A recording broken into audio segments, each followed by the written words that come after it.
Hello viewers, welcome to the techno universe. আপনাদের জন্য banking ডিপ্লোমার আরও একটি সলিউশন ক্লাস নিয়ে চলে আসলাম। আজকে আমরা 96তম ব্যাংকিং ডিপ্লোমাতে আসা গভর্নেন্স ইন ফাইন্যান্সিয়াল ইনস্টিটিউশনের দুইটি কোশ্চেন নিয়ে আলোচনা করব। তো দেখেন, 2-এর A নাম্বার কোশ্চেনে আমাদের কাছে কী চাওয়া হয়েছে, what are the responsibilities and authorities of the board of directors as per prudential regulations for bank 2014 issued by Bangladesh bank. অর্থাৎ 2014 সালে বাংলাদেশ ব্যাংক কর্তৃক ইস্যুকৃত প্রুডেন্সিয়ালস রেগুলেশন ফর ব্যাংকে বোর্ড অফ ডিরেক্টরদের কিছু রেসপন্সিবিলিটিস এবং অথরিটিস এর কথা উল্লেখ করা হয়েছে, সেগুলো আমাদের কাছে জানতে চাওয়া হয়েছে। তারপর দেখেন, 2 নাম্বার কোশ্চেনে আমাদের কাছে কী জানতে চাওয়া হয়েছে, with the rising number of banking frauds what changes to corporate government structure of banks do you suggest to tackle it. অর্থাৎ ব্যাংকে ফ্রড যেভাবে দিন দিন বাড়তেছে, সেটাকে ট্যাকেল করার জন্য আপনি কর্পোরেট গভর্নমেন্ট স্ট্রাকচারে কী কী চেঞ্জ সাজেস্ট করেন, সেগুলো জানতে চাওয়া হয়েছে। তো আসুন আমরা প্রথম কোশ্চেনটি নিয়ে আলোচনা করি। দেখেন, কোনো একটা ব্যাংকের দক্ষ গভর্নেন্স এনশিওর করতে গেলে বোর্ড অফ ডিরেক্টরসদের কিছু রেসপন্সিবিলিটিসের কিছু পরিধি সেট আপ করে দিতে হয়, অর্থাৎ তারা কী কী করতে পারবে এবং কী কী করতে পারবে না। ঠিক আছে, এখন ব্যাংক কোম্পানি আইন 1991-তে 15 খ এবং গতে বোর্ড অফ ডিরেক্টরসদের কিছু রেসপন্সিবিলিটিস এবং অথরিটিসের কথা উল্লেখ করা আছে। এখন আমরা সেগুলো সম্পর্কে জানবো।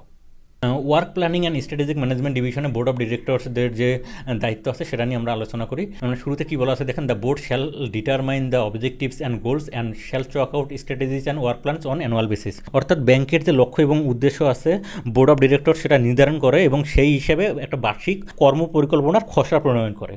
ঠিক আছে, 2 নম্বর কী বলেছে দেখেন, ইট shall monitor at quarterly the development and implementation of the work plan. অর্থাৎ বার্ষিক যে কর্ম পরিকল্পনাটা করা হলো সেটা সঠিকভাবে বাস্তবায়ন করা হচ্ছে কিনা সেটা কোয়ার্টারলি বেসিসে মনিটর করে থাকে। 3 নম্বরে দেখেন কী বলা হয়েছে, the board shall have it's analytical review Incorporated in the annual report as regards to the success or ফেলোর in achieving the business and other target as set out in it's annual work plan. অর্থাৎ annual যে work প্ল্যানটা করা হয়েছে এবং সেটার যে annual report উত্থাপিত হয়েছে সেটাকে রিভিউ করে থাকে এবং সেই হিসাবে যে কর্ম পরিকল্পনাটা সাকসেস হলো না ফেলিওর হলো সেগুলো ফাইন্ড আউট করে থাকে এবং ফেলিওর হলে কী কী কারণে সেটা ফেলিওর হলো সেগুলো ফাইন্ড আউট করে থাকে। ঠিক আছে, 4 নম্বরে কী বলেছে দেখেন, it appraise the shareholder of its opinion or recommendation on future plan strategies. অর্থাৎ এখানে কি দেখেন, ভবিষ্যৎ পরিকল্পনা এবং কৌশলগত যে মতামত সেটা শেয়ার হোল্ডারদেরকে অবগত করে থাকে। 5 নম্বর যে বোর্ড অফ ডিরেক্টরদের দায়িত্বের মধ্যে যেটা আছে সেটা কি দেখেন, সিইও অর্থাৎ চিফ এক্সিকিউটিভ অফিসার এবং অফিসারদের জন্য একটা কেপিআই সেট করে থাকে। এরপর দেখেন, যে ডিভিশনের বোর্ড অফ ডিরেক্টরস গুরুত্বপূর্ণ ভূমিকা পালন করেন সেটি হচ্ছে ক্রেডিট এবং রিস্ক ম্যানেজমেন্ট।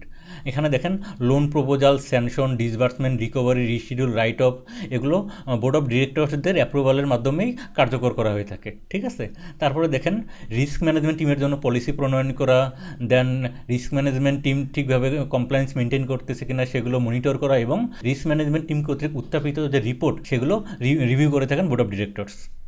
তারপরে যে ডিভিশনে বোর্ড অফ ডিরেক্টরসদের ভূমিকা রয়েছে সেটি হচ্ছে ইন্টারনাল কন্ট্রোল ম্যানেজমেন্ট। এখন দেখেন, প্রত্যেকটা ব্যাংকেরই একটা লোন পোর্টফোলিও থাকে। এখন ওই লোন পোর্টফোলিওর একটা স্ট্যান্ডার্ড কোয়ালিটি মেনটেন করার জন্য board of directors internal control সিস্টেমের উপর তীক্ষ্ণ দৃষ্টিপাত করে থাকেন। ঠিক আছে, তারপরে দেখেন, অডিট কমিটি যে কোয়ার্টারলি বেসিসে যে রিপোর্ট সাবমিট করে সেটাকে রিভিউ করে থাকেন বোর্ড অফ ডিরেক্টরস। এখন আমরা দেখব হিউম্যান রিসোর্স ম্যানেজমেন্ট অ্যান্ড ডেভেলপমেন্টে বোর্ড অফ ডিরেক্টরসদের যে রেসপন্সিবিলিটি সেগুলো দেখেন, স্টাফ রিক্রুটমেন্ট, স্টাফদের প্রমোশন, ট্রান্সফার এবং হিউম্যান রিসোর্স ডেভেলপমেন্টের জন্য পলিসি প্রণয়ন করা এবং সেগুলোকে অ্যাপ্রুভ করার দায়িত্ব থাকে বোর্ড অফ ডিরেক্টরসদের।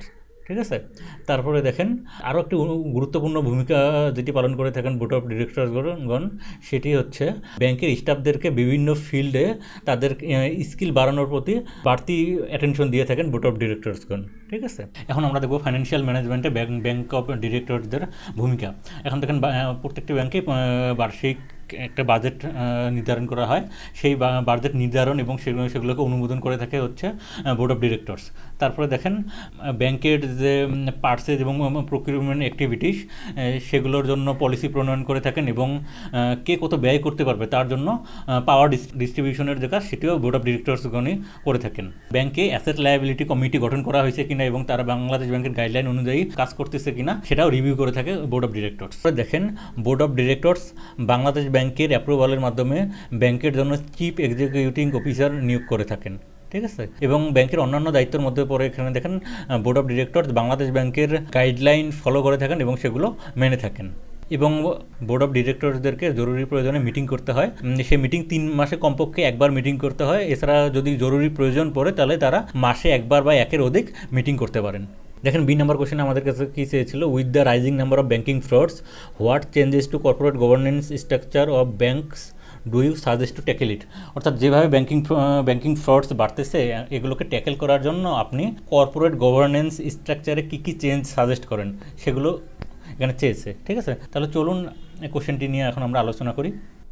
এখন দেখেন আমরা ভেবে থাকি যে দিন দিন দেশ ডিজিটাল হচ্ছে, যে কারণে ফ্রড দিন দিন বাড়তেছে, কিন্তু শুধুমাত্র যে ডিজিটালাইজেশনের জন্য যে ফ্রড বাড়ে সেটা না, আরও অন্যান্য কিছু কারণে ফ্রড বাড়তে পারে। যেমন ধরেন আপনার ফিনান্সিয়াল ইনফরমেশন যেগুলো আছে, যেমন balance sheet, profit loss account, income এবং এক্সপেন্ডিচার যে স্টেটমেন্ট, সেগুলো আপনি ভুলভাবে প্রেজেন্ট করলেন, হ্যাঁ, এর কারণেও আপনার দিন দিন ফ্রড বাড়তে পারে, ঠিক আছে। এই আপনি যে মিসরিপ্রেজেন্টেশন করলেন এটা ব্যাংকের উপরে আপনার নেগেটিভ ইম্প্যাক্ট ফেলতে পারে, ঠিক আছে। এখন আমরা দেখি যে কী কী কারণে আপনার ফ্রড দিন দিন বাড়তেছে। শুরুতে দেখেন উইন্ডো ড্রেসিং।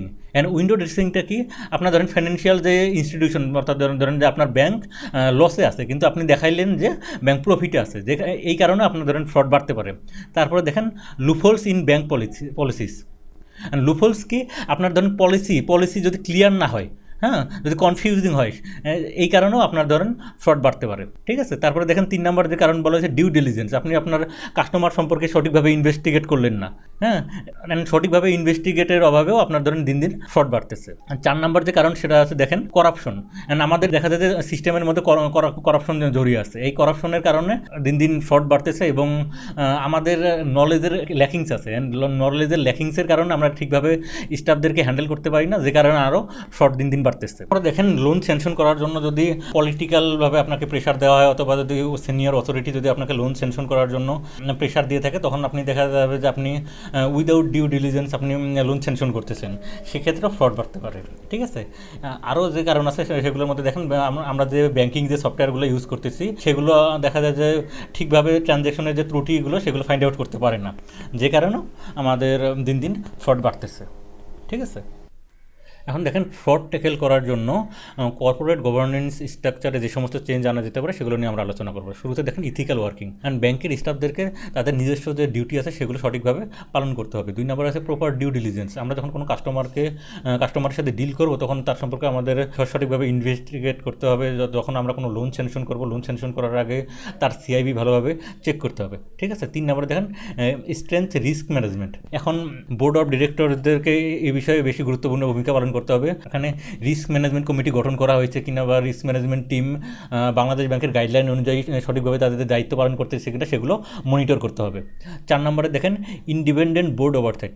এখন বোর্ড অফ ডিরেক্টরসে যারা আছেন তাদেরকে স্বাধীনভাবে তাদের দায়িত্ব পালন করতে হবে, ঠিক আছে। 5 নম্বরে আছে নন পলিটিক্যাল ইন্টারফারেন্স। এখন লোন স্যাংশন করার ক্ষেত্রে পলিটিক্যালি হস্তক্ষেপ করা যাবে না, ঠিক আছে।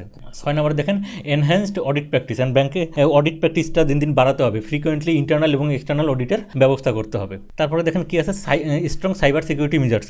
যেহেতু দিন দিন ডিজিটাল চ্যানেলের ব্যবহার বাড়তেছে, সেক্ষেত্রে ব্যাংকে কী করতে হবে, সাইবার সিকিউরিটি আরও বেশি পরিমাণে ইনভেস্ট করতে হবে, যাতে কাস্টমারের যে ডেটা সেটা সেফ থাকে এবং কাস্টমারের ডেটাতে অ্যাক্সেস লিমিটেড করে দিতে হবে। তারপরে দেখেন কী আছে অ্যাম্বিগাস পলিসি শুড বি অ্যাভয়েডেড। এখন বোর্ড অফ ডিরেক্টরসরা যখন কোনো পলিসি প্রণয়ন করবে সেই পলিসি অবশ্যই নিট অ্যান্ড ক্লিন থাকতে হবে এবং সেটা যেন সহজেই যেন স্টাফরা সেটা বুঝতে পারে এবং সেই অনুযায়ী কাজ করতে পারে, সে ব্যবস্থা করতে হবে। তারপর দেখেন কি কোলাবোরেশন উইথ রেগুলেটরি বডিজ। আমাদের যে রেগুলেটরি বডিজ কারা, বাংলাদেশ ব্যাংক। অ্যান্ড আমরা যখন কোনো একটা উদ্যোগ গ্রহণ করতে যাব তখন অবশ্যই আমাদের বাংলাদেশ ব্যাংকের সাথে সেটা নিয়ে আলোচনা করা যেতে পারে।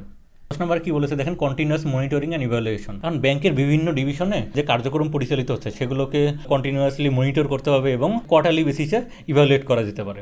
ভিউয়ার্স, আমরা বোর্ড অফ ডিরেক্টরস এর রেসপন্সিবিলিটিস এবং অথরিটি সম্পর্কে জানলাম। আরও জানলাম রাইজিং ফ্রডকে ট্যাকেল করার জন্য কর্পোরেট গভর্নেন্স স্ট্রাকচারে কী কী চেঞ্জ আনা যেতে পারে।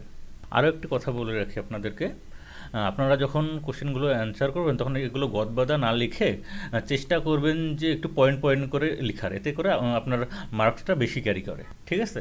তো ভিউয়ার্স, আজকে এই পর্যন্তই। পরবর্তীতে আরও অন্য কোনো একটি ক্লাস নিয়ে চলে আসবো। এ পর্যন্ত সবাই ভালো থাকবেন।